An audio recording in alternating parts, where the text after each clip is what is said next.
deep inside the flight deck's shadow. 4 ovens run nearly 24 hours without ever fully cooling down, and the sailors who feed them rarely make it into the recruiting commercials. Every day on a Nimitz-class carrier, a bake shop the size of a suburban garage turns out roughly 800 to 1,000 loaves of bread, along with cakes, rolls, and pastries to keep 5,000 people fed and functioning at sea. Most people assume the hardest job on a carrier involves a jet engine or a missile system. What this video answers is simple. What does it actually take to run a bakery for 5,000 sailors every single day with no room for error? If by the end of this video you understand why a warship spends more time worrying about bread than most people worry about their own kitchens, type proud in the comments.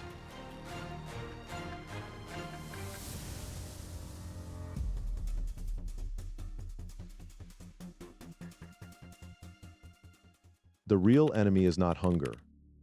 The obvious enemy looks like scale feeding thousands of people at once. That is not the real enemy. The real enemy is time, because a carrier's bake shop never gets to stop, never gets a slow day, and never gets to close for maintenance without the whole crew feeling it within hours. Most people look at a tray of fresh rolls and see comfort food.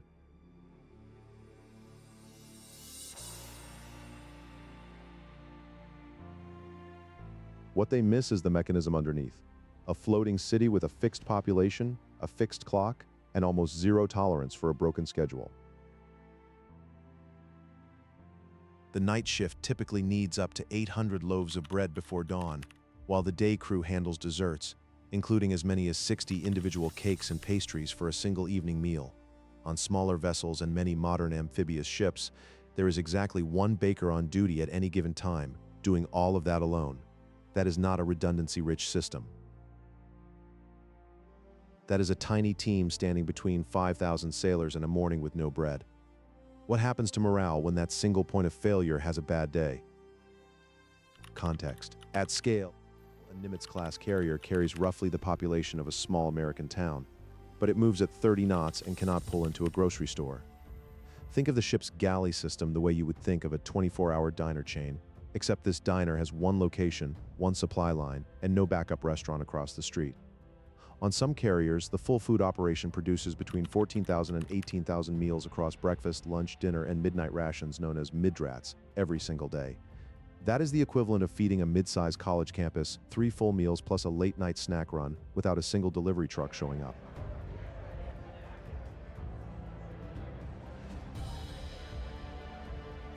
The bake shop alone can burn through hundreds of pounds of flour, sugar, and butter in a 24-hour cycle, all converted into loaves, rolls, and desserts by hand and machine in a compartment barely large enough to turn around in. One estimate of a full galley operation on the USS Harry S. Truman put daily food costs at roughly $40,000 to $55,000, which stacks up to well over $1 million a month just to keep the crew fed. That is the same order of magnitude as running a small restaurant chain, except this one operates in international waters and cannot simply order more inventory when it runs low. The compartments surrounding those ovens can climb to 115 or even 120 degrees Fahrenheit, especially when the ship is operating in warm water regions. That is the equivalent of working an entire shift inside a parked car in the middle of summer. Except this car never turns off and the shift can run 12 hours or more. Every one of those numbers stacks stress on a small team, and that stress compounds the longer a deployment stretches. What happens when that heat, that isolation, and that unyielding schedule collide with a supply chain that has to reach across open ocean?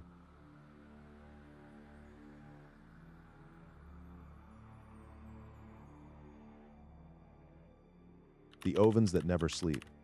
Ask a sailor what wakes the ship up, and many will say it is not revel. It is the smell of the bake shop. Bakers on a carrier often start their shift as early as 2 a.m., hours before the rest of the crew even stirs, so that fresh bread is ready by breakfast. The bake shop can turn out 800 to 1,000 loaves in a single cycle, alongside dozens of cakes for the day's celebrations. Think of it like a commercial bakery supplying an entire neighborhood, except this bakery is bolted to a nuclear-powered ship that pitches and rolls in open seas. A civilian bakery that runs out of bread calls a supplier. A carrier bakery that runs out of bread waits for the next scheduled resupply, which might be days away. That is not a minor inconvenience. That is a full day's morale hit multiplied across 5,000 people. The culinary specialist assigned to the bake shop does not get a ceremony for pulling off a flawless midnight bake in rolling seas. He or she gets a sink full of dishes, 4 hours of sleep, and another shift starting before the sun comes up. The contrast with a shore-based bakery is stark. A civilian baker who runs a bad batch tosses it and starts again with a quick trip to the store. A Navy baker who runs a bad batch has already used ingredients that took weeks to arrive by helicopter or cargo ship. So waste is not an option. That is a scarcity to abundance ratio most civilian kitchens never have to consider, and it changes every decision made in that compartment. The furnace nobody talks about. Inside the bake shop during a deployment through the Persian Gulf or the Western Pacific, and the temperature tells its own story. Interior compartment heat can climb toward 115 to 120 degrees Fahrenheit, driven by industrial ovens running non-stop in a sealed steel space with limited ventilation. Bakers wear standard galley whites in that heat, sweating through 12-hour shifts while kneading dough by hand or feeding industrial mixers that never fully cool. Think of it like working a bakery inside a sauna, except the sauna is also slowly rocking back and forth as the ship cuts through waves. Rough seas do not pause the baking schedule. A pitching deck can send a rack of proofing bread sliding or tip a mixing bowl mid-cycle, forcing bakers to brace equipment by hand while the ship rolls beneath them. A civilian bakery deals with a broken oven by calling a repair technician. A carrier bakery at sea deals with a broken oven using onboard maintenance teams and whatever spare parts were loaded before departure, because the nearest replacement part might be an ocean away. That is a logistics gap most shore-based businesses never have to close. Have you ever tried baking bread in a hot, humid kitchen on a normal day at home? Multiply that heat. Remove the option to open a window and add constant motion underfoot. That is the daily reality inside a carrier's bake shop, and it rarely gets mentioned in the recruiting footage. The people who keep that operation running do not get hazard pay for heat exposure the way flight deck crews do for jet blast, even though the physical toll compounds the same way across a 7-month deployment. Before we go further, take a second to hit that like button and subscribe. Over 98% of you watch without subscribing. It costs you nothing but makes a huge difference. Now, back to what keeps this bake shop running when the ship is thousands of miles from the nearest port.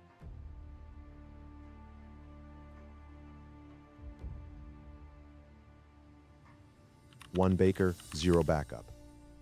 On many smaller ships, the entire baked goods operation rests on a single sailor's shoulders at any given time. Even aboard a carrier, the baking team remains thin enough that losing one person to illness or injury can throw the entire schedule into crisis. Chief Warrant Officer Arthur Johnson, a former food service officer, put it plainly. One person supplies all the baked goods for the entire crew during a shift. That is not a staffing choice made out of convenience. It reflects the tight manning constraints of a warship where every compartment competes for the same limited number of hands.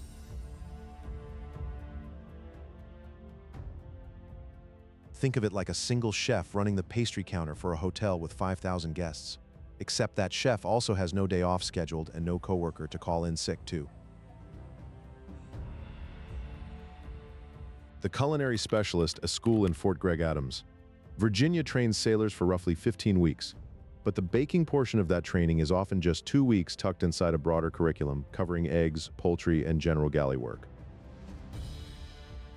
That is a training to responsibility ratio wildly out of balance. 2 weeks of formal instruction supporting a role that single-handedly shapes crew morale every day of a deployment. The contrast with civilian food service could not be sharper. A hotel pastry chef trains for years, works alongside a team, and has backup staff for illness or vacation. A Navy baker often has none of that, learning much of the craft through trial and repetition once already underway. Culinary specialist third class Erica Ray described her path this way. Most of the actual baking skill came from hands-on practice in the fleet, not the classroom. That gap between training and responsibility does not show up in any press release. But it shapes the quality of every cake and every loaf served to the crew. Do you think you could run an entire ship's bakery alone, 12 hours a day for a 7-month deployment? Let us know in the comments.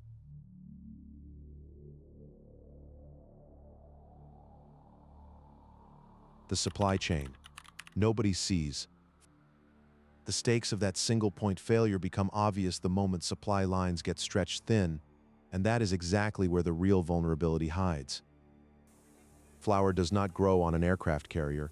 Every pound of it, along with sugar, butter, yeast, and eggs, has to be loaded before departure or transferred mid-ocean during a process called underway replenishment, where 2 ships sail side by side and pass pallets across cables while both vessels are moving at speed. Some estimates put total food resupply volumes at 400,000 pounds of food supplies and provisions per major replenishment cycle across the entire ship's food service. Think of it like restocking a grocery store by tossing boxes between two moving trucks on a highway, except the trucks are warships, and the boxes contain the only flour the bake shop will see for weeks.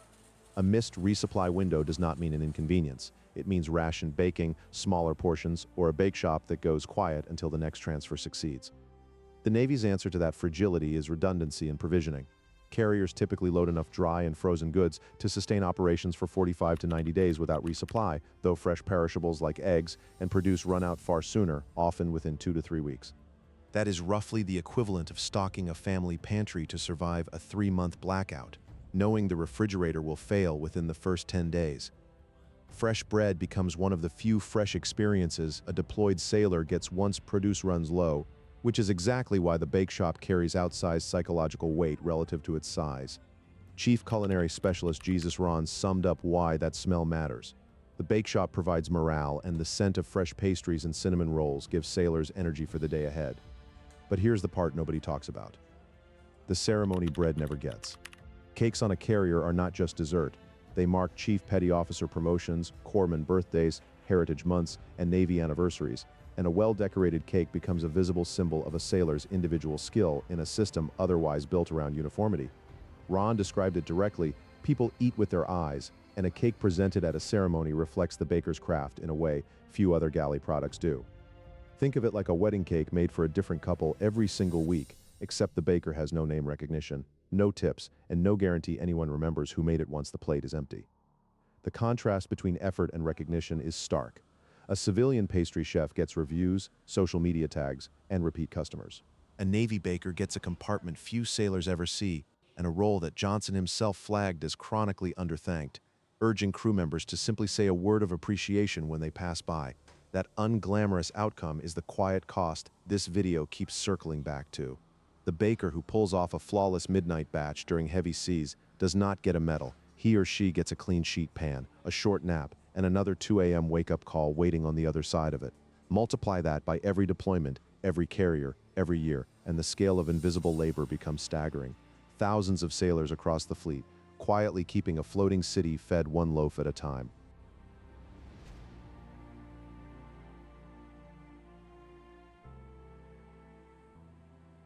What the reports do not mention. Official Navy releases talk about tonnage, meal counts, and dollar figures, the $40,000 to $55,000 daily food budget, the $1 million monthly total, the tens of thousands of pounds of provisions loaded before a deployment. What those reports do not tell you is that a small handful of culinary specialists can be the only thing standing between a carrier's morale and a very long, very quiet deployment without fresh bread. They do not mention the 2 weeks of formal training supporting a role that shapes the emotional temperature of an entire crew, or that same furnace-like compartment where that training gets tested every single day. Every loaf that comes out of that oven represents a small act of defiance against distance, heat, and isolation, a reminder that even 5,000 miles from home, someone woke up at 2 a.m. to make sure breakfast smelled like something worth getting up for.